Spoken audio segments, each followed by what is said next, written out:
Welcome to the ABHIYAN series.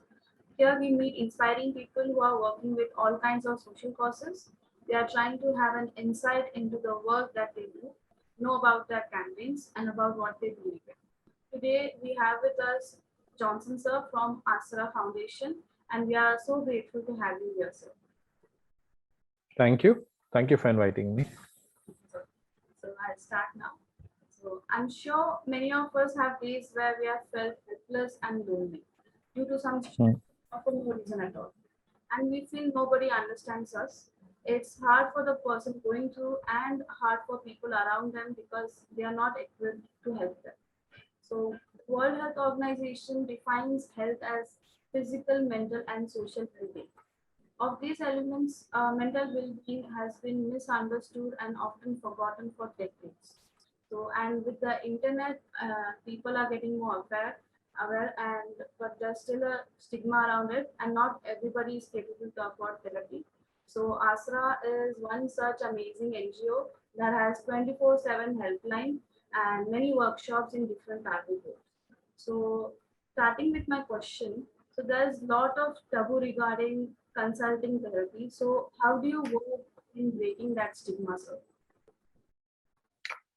See, the only way to break up stigma is to create awareness and to make it non-threatening. Whatever you experience, I mean, it has to be non-threatening to the person concerned. Otherwise, they will not reach out for help.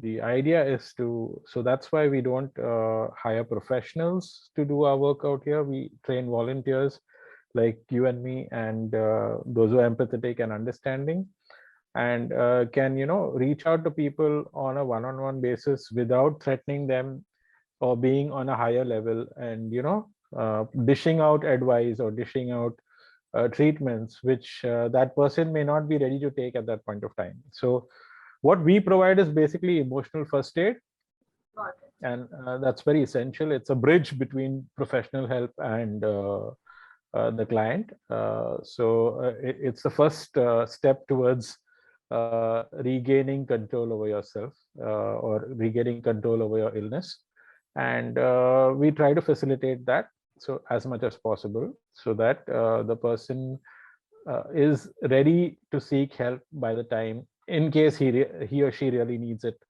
and by the time the illness progresses. So that's the idea behind the service.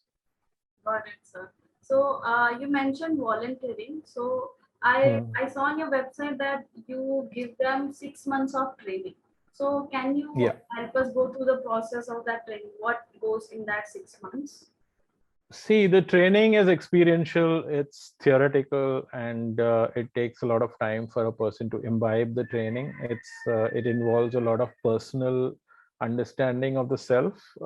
It's self-awareness as well as awareness of people around you, and trying to understand where people are coming from, what their thoughts are, and how perception is not necessarily the right way of deciding whether the person needs help or not. I mean, your perception is colored by your experiences, but the person who you're talking to may not be experiencing the same thing that you're experiencing. So there's no way you can dictate how he or she should behave, or how he or she should take their life forward. So you need to first be able to empathize and understand their problem, empathize and understand with where they're coming from, and only then can you support them in moving forward to healing. So the idea behind the training is that, so it takes a lot of time to unlearn a lot of things that you learn in your life before, whatever you've learned up till now, till the time you've come here, and imbibe the new way of looking at things in a much more broader, less threatening, less rigid way.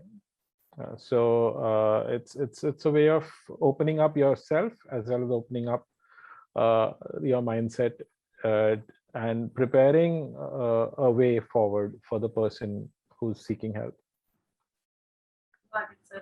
That is really true. Like, we have to reshape our mindset. If you're listening to someone else with some concerning issues, So that's the next question, sir. So the person taking the call, sometimes they may hear some disturbing things from the person who are calling. So like, are there any steps that you take to keep their mental health good? The one who's taking the call. Yeah, I mean, first of all, when we take volunteers, we try and ensure that they themselves are not vulnerable to issues which might affect them on the call. So as far as we can do that, we do it to a large extent. But obviously, everyone is a human being, and we are susceptible to emotional upheavals. And you don't know where what will happen tomorrow in your life. So you will try your best to stay uninvolved to the extent that you can help the other person without getting emotionally involved. But if even if you do get emotionally involved, there is a way of addressing that. So because we have coordinators who help the volunteer ventilate and address those issues before he or she goes back home, so that there's no baggage left behind. Got it, sir. Yeah. So there's a system in place where everyone is given the opportunity to express themselves and address those issues that they face when on call. Yes, sir, because their health is also important. That's why, like, I was wanted to ask. Absolutely, their help is very important. Their health is very important. Yes. So another thing that I found in your website is the suicide susceptibility survey, sir. So like Sorry? suicide susceptibility survey, I found out. Survey, okay. Yeah, the survey. Yeah. So like, is it just for collecting data, or is there any purpose to the survey, sir? The survey is for volunteers. I mean, so we need to know whether the volunteers are capable of dealing with suicidal issues. So if they themselves are suicidal, then obviously they're not going to be capable of dealing with such heavy emotionally traumatic issues, and they will be fragile. So we need to be sure that they are not fragile, that they are not needing help themselves, because a lot of people who get attracted to this kind of work are people who actually need help themselves. So they think that by doing this work they'll be able to help themselves. They don't want to actually go out and seek help or put themselves out there saying that they need help, but they're trying to do it the other way around. But that doesn't work. You actually need to admit that you have a problem, and if you have a problem, you need to seek help for that problem. So the suicide susceptibility survey is basically to understand and to weed out people who might not be suitable for the helpline. Got it, sir. So another thing that I really found interesting in your website was a special helpline during examinations. So like, is there like any concept that you saw, or did you come up with it naturally? Like, how did you come up with that idea? Actually, that used to be there because we were initially working for only 6 hours. Now that we are a 24/7 helpline, we don't need that special helpline for the exam time for students. But earlier, because we were not working 24/7, we had the helpline so that students could call up at any time and seek help during that period of high stress, because all students go through periods of high stress when they are in the 10th and 12th, and the exams are just around the corner, or the exams are given and they haven't fared too well according to their expectations. So that creates a lot of unrest, disturbances in their lives and their minds, and they need someone to talk to about this, because they can't talk to their parents, because their parents will not understand. Their parents might just criticize them or shout at them, or not all parents would do that, but yeah, most generally Indian parents tend to put a lot of weight behind exams and results. So most parents would not be so understanding. So it's nice to have someone out there who would understand your pain, understand the trauma that you're going through, understand the stress that you're going through, and help you, address it, and help you come out of it as much as possible. So that's a really commendable job, because the helpline is really necessary for a lot of people. So that coming to the next question, that is, what's the approach when someone calls you with like suicidal intentions? Like, how do you approach them? Since we advertise whatever our social media, our the messages that go out through all our social media and media instruments, the idea is to inform everyone that we are a suicide prevention helpline. We provide emotional first aid, and people can call up and talk about whatever they're going through. So the idea is to basically get them to talk about their problems and emotions associated with those problems. So what happens when you have a problem? When you have a problem, basically you have emotions that get expressed within your mind, and those emotions, since you're not able to deal with those emotions, they keep clogging up your mind. And once they clog up your mind, you are not able to think for yourself. You're not able to concentrate. You're not able to understand what to do next. So if you have someone to talk about it at that point of time, you're able to address those issues. You're able to release those tensions. You're able to release those thoughts and emotions, and your mind is clearer, and you're able to think for yourself as to what other step you could take. And that's the idea behind the service. The idea is to get them to talk about those emotions and feelings, all those negatives that they experience at that point of time, so that once those thoughts and negatives are expressed and exposed, they are able to think much more clearly, and maybe even decide what better way they could deal with those issues. Got it, sir. So, is there any skepticism, like, because since it's about mental illness and a lot of people, especially in India, don't believe there is something called mental illness. So, like, does your work get any, like, skepticism anywhere? See, there's a difference. I mean, we are not dealing with mental illness per se. We're dealing with depression, and we're dealing with minor and not major depression also, because major depression, the helpline might not be able to help to a large extent, because clinical depression requires treatment, and the helpline can only be a bridge for them. But largely, we are concentrating on people who have temporary depression or minor depression, or thinking of suicidal intent, and which is not really an illness per se. It's a phase in most people's lives. It happens to almost all of us. It's not like it doesn't happen to us.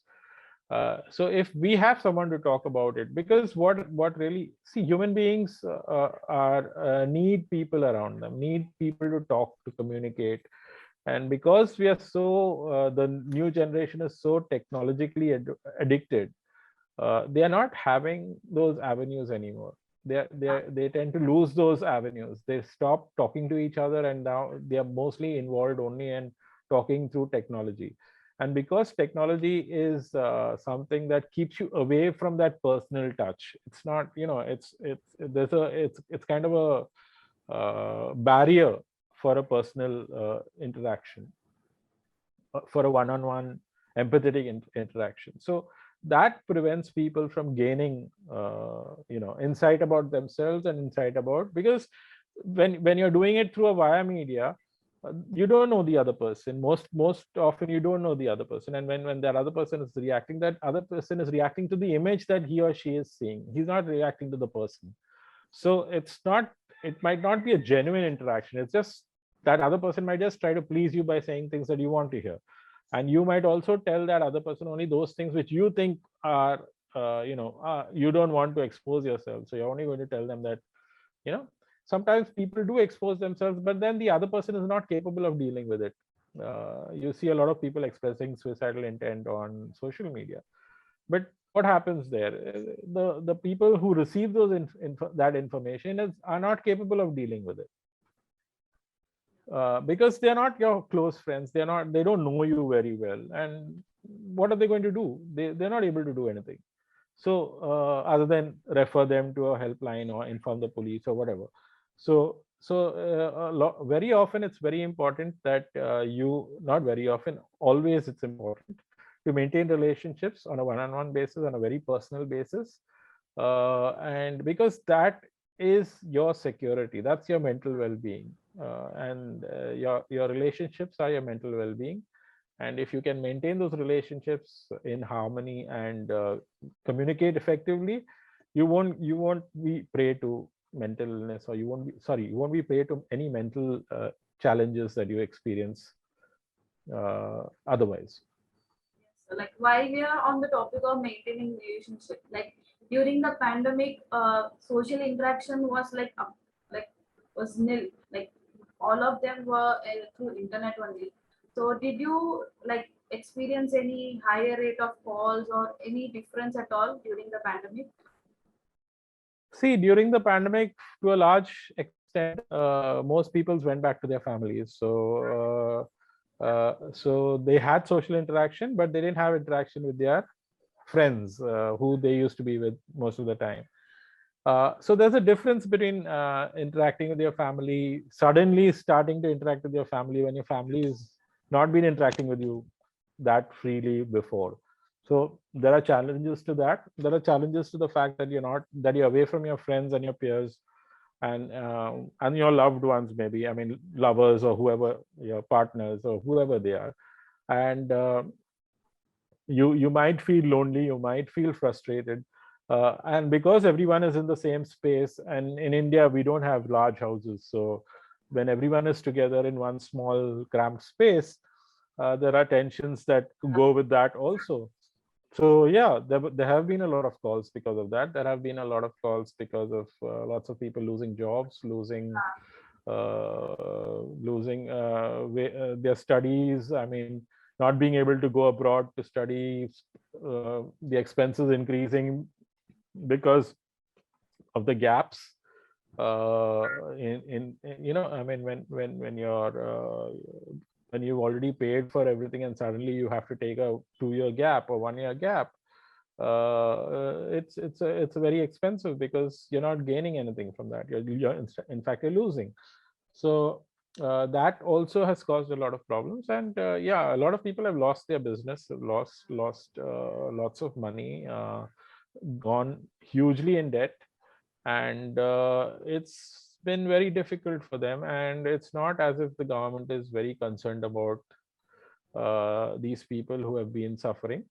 So it's been very tough for a lot of people. They're not being able to find ways of supporting themselves and their families, and taking care of all the debts that they have accrued in these 2 years, almost 2 years.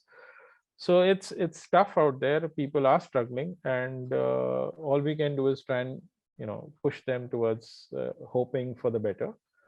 That's what we are trying to do right now, and though it may not be enough, but yeah, that's what we're trying to do so far. It's still like we should still try, even though the jobs are not going to be back, but we shouldn't lose hope, is what I feel. So the coming. Yeah, but it's easy for us to say that because Yeah.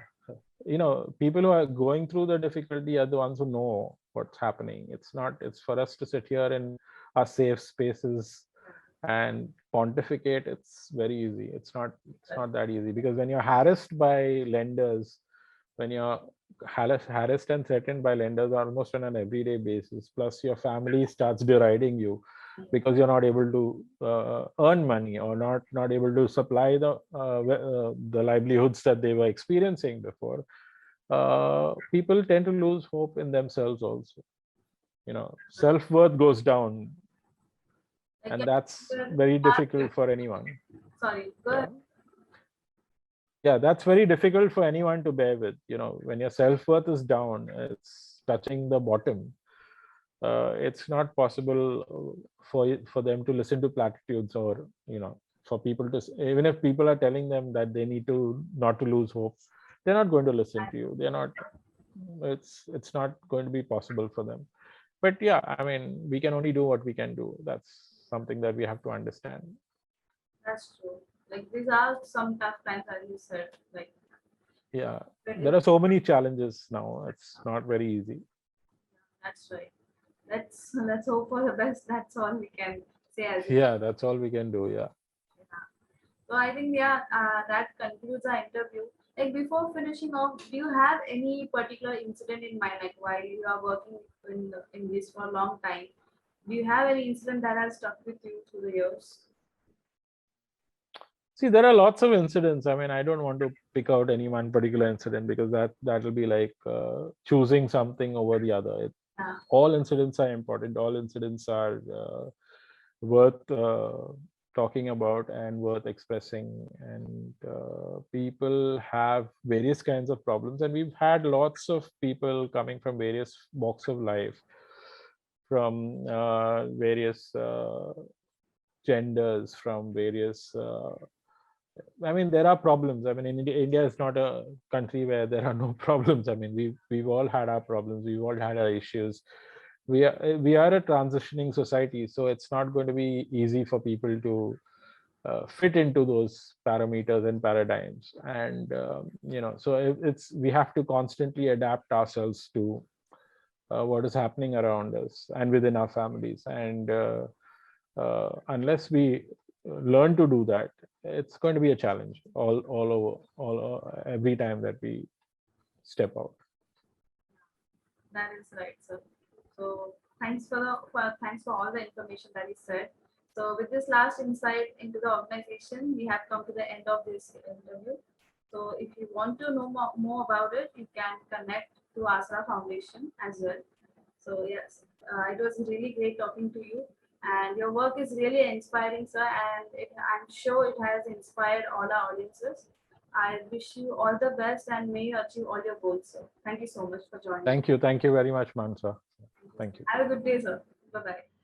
The 24/7 helpline number is 9820466726. You can contact them for support groups for people suffering from schizophrenic disorders, bipolar disorders, suicide attempters, families affected by suicide, and etc. If you want to know more about, or if you want to connect with Aasra organization, you can visit their website and their social media page, and to explore their work regularly, you can visit the Common Dev page. Links of their website, social media page and Common Dev page is given below in the video description.